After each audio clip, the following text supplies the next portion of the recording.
Then by the time you have supper, the sauce is less than what was left there.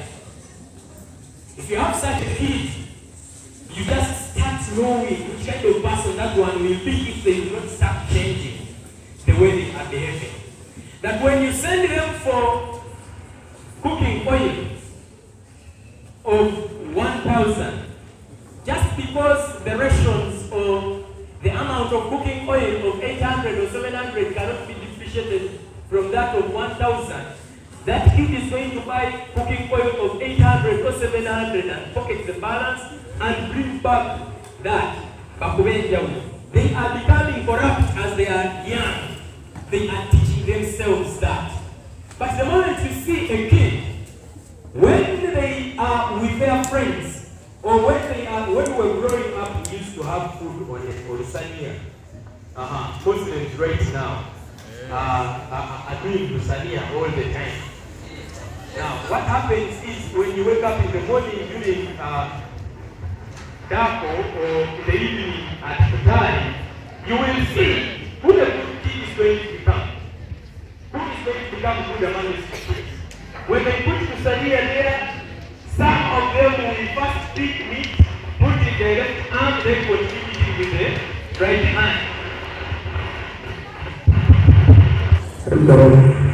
I'm saying that kid, instead of picking, maybe meat and give it to the young one because they know they are going to eat less some food, they will pick it and put it in their hands. And first then they continue eating. Before this one gets done, another one is in their hand already. I remember when everyone was being given their own bowel. Okay? I'm going to give you an example as well. I'm still giving you facts. The way you see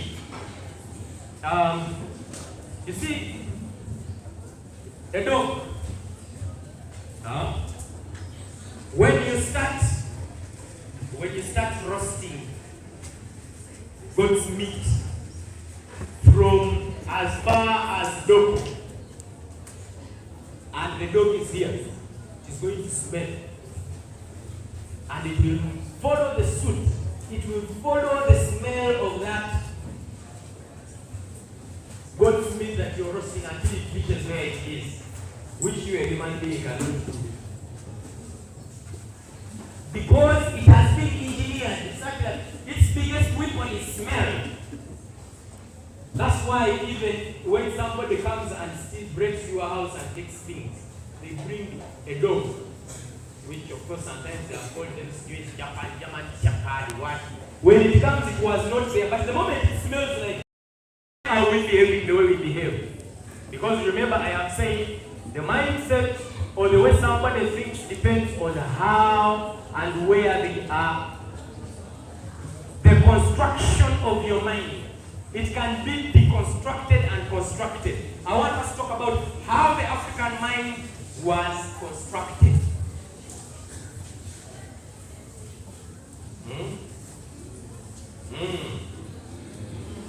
Okay, now you know you're curious. You must know these things. And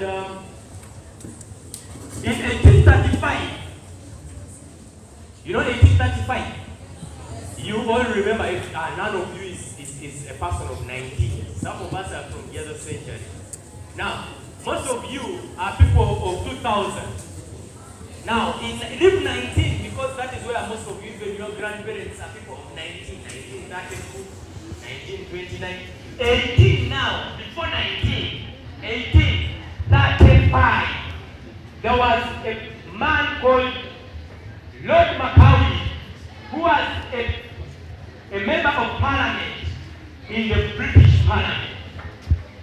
And this man gave a speech to the British Parliament after traversing the length and breadth of Africa, moving around this continent. This continent at that time was called a country, one country. And he had a few findings to make, because you remember, you remember those who remember the scramble and partition of Africa came after 1895. It's around 1888 or 86. I don't remember clearly. but it's around that time, but it is before, sorry, it is after 1835. Now this is what he formed. When people such as Vasco da Gama from Portugal and whatever had traversed Africa and all that, that we know. Now, I wouldn't want to really be the one to tell you this. I want to get somebody who is articulate and a bit loud with reading English to come and read this script for us. This speech by a man called Lord Macau. This was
around 200 years ago.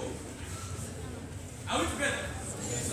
That when our chiefs and kings were dining and having merry, making merry, whatever they were, these men were thinking for us. And this is what they were saying. The man said that I have traveled across the length and breadth of Africa, and I have not seen a person who is a beggar, who is a thief. Such wealth I have seen in this country.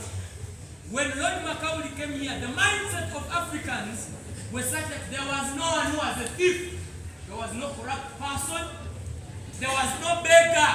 That means we had no beggars on streets, just like you see those. That means it was in theirs because they had it in their vocabulary. Are we together? Yes. Yes? Yes. For Africans did not have anything to do with thieves in our vocabulary. But when he came, he said, I have not seen such a thing. And what did he say then? He says that such high moral values, people of such caliber, he appreciated the mindset of Africans because Africans had a very high level of morality in terms of being very good people. That is something that he was appreciating. And then he goes ahead to say that do not think that I do not think we would ever conquer this country unless we break the very backbone of this nation. He says, basing on the spirituality, the high moral values, a country without a thief, a country without a beggar, basing on those, we might never be able to break and conquer this country. But what does he say next? He says that unless we break the very backbone of this nation, which is her spiritual and cultural heritage. You understand what I'm saying? Unless we break the very backbone of this country, which is her spiritual and cultural heritage. Because it is the spiritual, the religions of Africa and our cultures that gave us a situation where we had no beggars and thieves, where we had no corrupt people, where our moral values were so high that a white man couldn't compare themselves. So they said, if we are going to do anything like conquering Africa, we are going to replace their spiritual and cultural heritage. Don't be surprised with how the so-called white fathers came in Africa, how Christianity was introduced in Africa, because they had to change our spiritual. Today everyone belongs to a certain church. Today everyone belongs to a certain mosque. Today everyone belongs to a certain... of course, a shrine is a place where you pray from. Okay? It is not purposefully supposed to be barbaric or whatever. You see, they made you think that a shrine is barbaric. It is not. That is why the other one is called in Gidongo Shrine, because it is where you pray from, where you pray to God from. Let me first finish here before I delve into understanding there. He says that, he says, unless we break the very backbone of this nation, which is her spiritual and cultural heritage, and therefore I propose that we replace her old and ancient education system. To replace our education system. Then when they came, we were already in the education path. We were already teaching our people. We were already having what we call iron smelting. We were already having physicians. Our own people were treating our own people. Do you think that before the white man came and struggled and called us Uganda, there were no doctors in Africa? Yes. That means we were teaching our own people to become doctors according to how we were situated. We used to pray to God, and they decided to break that, and they called that satanic. And most of you believe it, because that is what history tells you. That's the new education system they brought to us, where you people call what is your own bad, and what is theirs good. I will tell you why. Her culture. Now, I will ask such questions as time goes on. Then he says, that for if Africans think that all that is foreign and English is good and greater than their own, no, they will lose their self-esteem, their native culture. They will become what we want them, a truly dominated nation. Today, Africans are a truly dominated nation. Do you agree? Okay? When they do exams, the white man gets 16 points. Out of it. And the black man gets 19 points. And they are all called, go to the same, they are admitted, they do the same coursework, they enter the same lecture rooms, they listen to the same lecturers, they sleep in the same halls, they eat the same food. And at the end of the day, the white man gets a second class upper. The black man gets a first class. Okay? Then, in their final year, they are done with school, they graduate, and then they remember, oh, we have a home where we came from. We came from Nkoma. I think we should go back and give back to that community. Because if it wasn't for that, we would have not been given government sponsorship.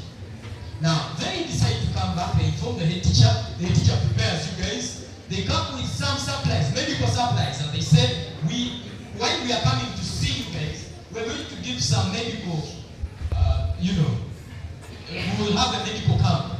So the white man goes there, places the medicine there on the table, the black man also places there on the table. Then they come, just like the way we are here, they come and find us, they say, these are your hobbies. They have come back, they were among the best that time, they were sponsored by government, they are here to give back to you, they will talk to you. After they have talked to you, they are going to treat you. For those who are maybe having issues, you will go and see them.